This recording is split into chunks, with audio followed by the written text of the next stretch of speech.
Good morning, my babies. How are you? Theo here, King of Tea. Ha ha ha. So, I am going to talk about my review of WWE 2K22. It hits different.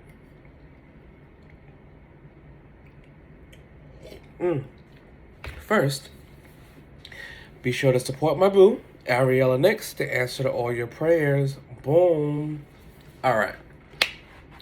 I'm going to get right into it. So I'm going to start with the one thing that everyone's been waiting for. Everyone's been talking about GM mode.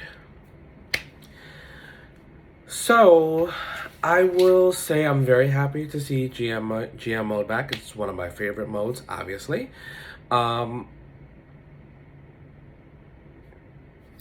It's a mixed bag for me.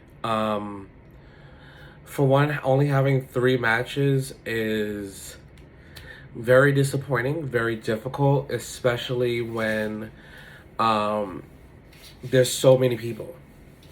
There's so many people. Like, how can you possibly have only 3 matches on your show?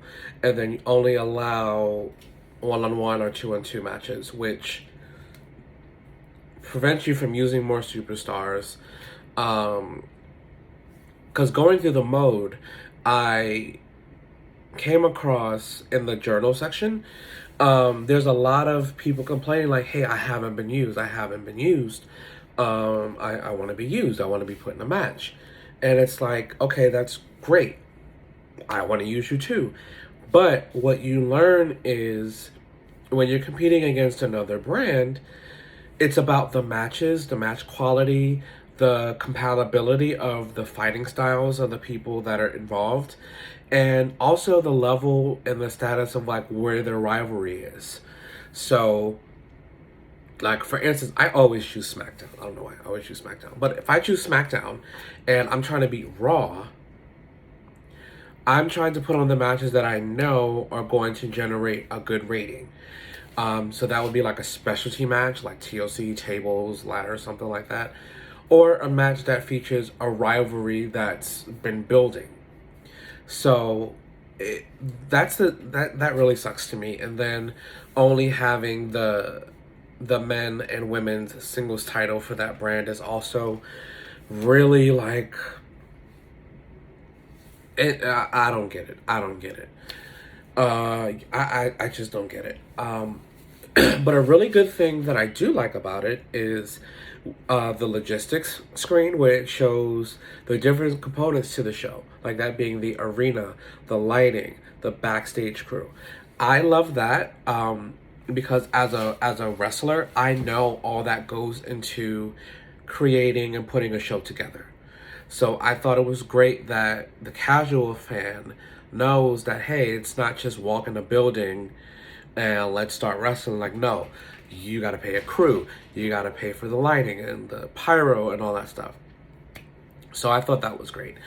I really love the journal part where superstars communicate with you if they're happy, they're unhappy, if they want a tag match, they want a title match, they want a main event match. I really like that because that gives you like another realistic aspect of it.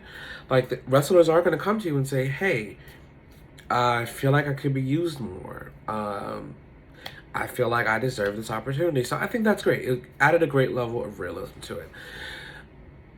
I'm going to give it a 6 out of 10.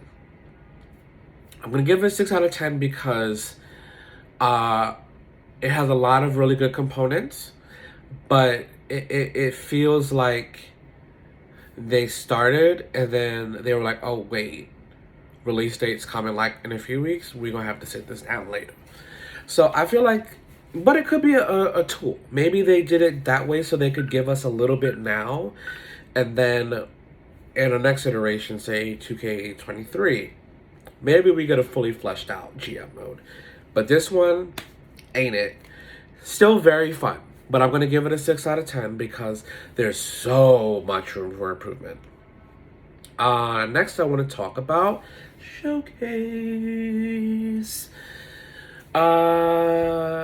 My biggest gripe about Showcase is no entrances. And that bothers me so much because the main thing about Showcase is the nostalgia of it, reliving the moment. And when it starts off as just a match, okay, this is a person with an alternate attire facing a downloadable legend. That doesn't seem special to me. Um, when you don't have the entrances, which completes that package, yeah, that bothers me, and I don't like it.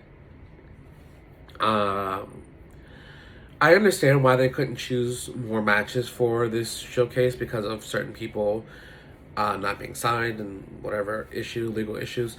Um, I still feel like they did a good job. But moving forward in the showcases, we need entrances, man. Not saying it needs to be like a full mo-capped entrance the same way you do for everyone else that's standard in the game.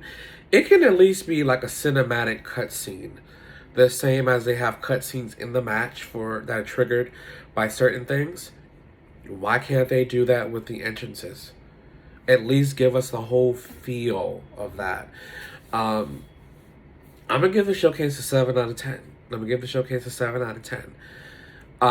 Just because a lot of raised matches that we all know and love were not featured for reasons. And most importantly, it's like when the entrances aren't there, it just. I mean, don't get me wrong. Some do have like a little entrance sequence, but I'm talking about overall. Overall. 7 out of 10. Next, we're going to go over the universe. The universe we got this year, why couldn't it be like that before? They done turned universe into story mode. Who would have thunk it, child? Why couldn't y'all have done that years ago? Because the universe that we've been getting every year is so dumb, it's so stupid, it's so annoying. But to allow you to go through universe mode as a chosen character, fighting matches, going through title contention, and they have cutscenes in universe mode. Yes! Yes! Yes! I'm a huge fan of it. I'm a huge fan. I'm going to give Universe 8.5 out of 10. It's really good. It's really good. It's what it should have been a long time ago. I'm saying 8.5 because there's always room for improvement. But one of the best improvements that they've made in terms of like building on something. Then we're going to talk about MyRise. I really like MyRise this year. It's way more streamlined. It's way more streamlined. It's less clunky. I hated that running backstage and you gotta run to Gorilla or you gotta run to talk to someone. It's really nice to have everything right there. My one gripe is the social media thing. I just feel like it's not very user friendly. It's a little. I'm not a fan of that.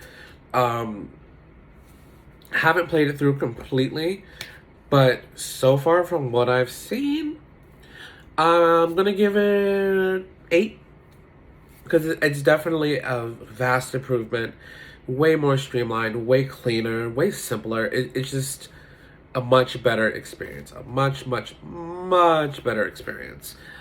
I'm not gonna talk about my faction because I don't care for card stuff. So overall, I'm very impressed with this game. I would give it kind of the score that they get, the good games used to get all the time, which is like 8.5. So I'm gonna give it about. I'm gonna give it an 8. And here's why: because they left out the women.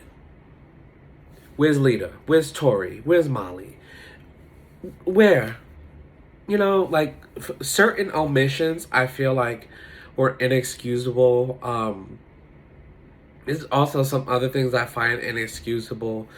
Like, y'all had 2 years to work on this game. Every single person in this game should have a new entrance. Period. You had 2 years to work on this game. Every single person in this game should have had a new entrance. It's inexcusable that Dana Brooke has the same entrance in every game that she's been in. She's been in there since, what, 2K17? So that's 17, 18, 19, 20, 22. That's 5 iterations. This girl has had the same entrance. Stop. Fix it. Like, ugh. I feel like it plays a lot better.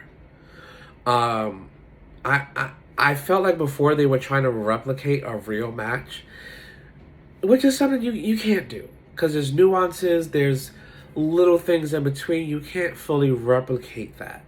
But I feel like this go round, they didn't necessarily try to replicate a match so much. I just felt like they focused on making the gameplay more streamlined, more realistic, but also more user-friendly. I feel like these are some of the best controls in the series ever. I feel like it plays a lot better.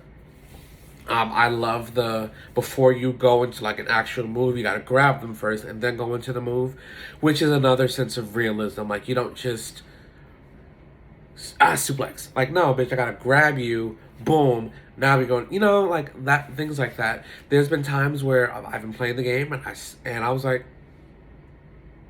oh, I'm playing the game. Because there are some points where I'm like, wow, this looks really real. And I have the PS4 version, so I can only imagine what it looks like on PS5. So visually, the game is incredible. Like, some models that I really want to point out, I don't talk about the men, I talk about the women. Bliss, Sasha, and Charlotte really stand out to me for having incredible models, and also really good entrances. I feel like they really showed out with them three specifically, because they really showed out with those three specifically. So overall, you can tell they put a lot of work into this game. So I want to give 2K credit for that, because you can tell they put a lot of work into this game. But I hate to say this, but I really don't think 2K is the right company for WWE games. And that's because their specialty is sports. WWE is not a wrestling company. It's a sports entertainment company. So, and you have to care about WWE. You have to care about the business. And I don't get that from them.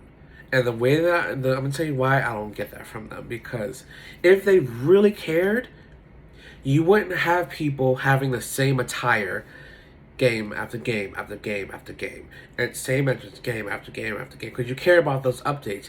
You care about presenting the most accurate product as possible. Which brings me to say, bitch, why is the Iconics entrance still not right? Like, how hard is it? You watch a match. Peyton's here. Billy's here. If you're watching TV, Billy's always on the left. Peyton's on the right. Why in the game is Peyton on the left and Billy on the right? Their entrance has never been like that. So why would you... See, this is why we get mad. Like, I get mad at stuff like that. I really get mad at stuff like that because not a single entrance have they done with Peyton on the left and Billy on the right. It's always been the opposite. So y'all are making up stuff. And then that insults people like me who genuinely care. So I miss Ukes. I miss THQ. Because every year we felt like we were getting something brand new. Literally, every year we felt like we were getting something brand new. And lately ever since 2K took over, it's like, oh, they go in and make a little tweaks here and there, and that's not good enough for me. And as fans, people who are spending $60-$70 for this, that ain't it. Give us a product you care about. Show us that you actually watched the product. Show us that you actually care about who you're putting in the game. Show us that you care about giving us what we truly need. So overall, 2K22, they have redeemed themselves. But you can just also tell that there's so much work to be done, and I really want to sit back and look at a wrestling game and say, yes. And we're not there yet. So, fingers crossed for 2K23, everything's a go.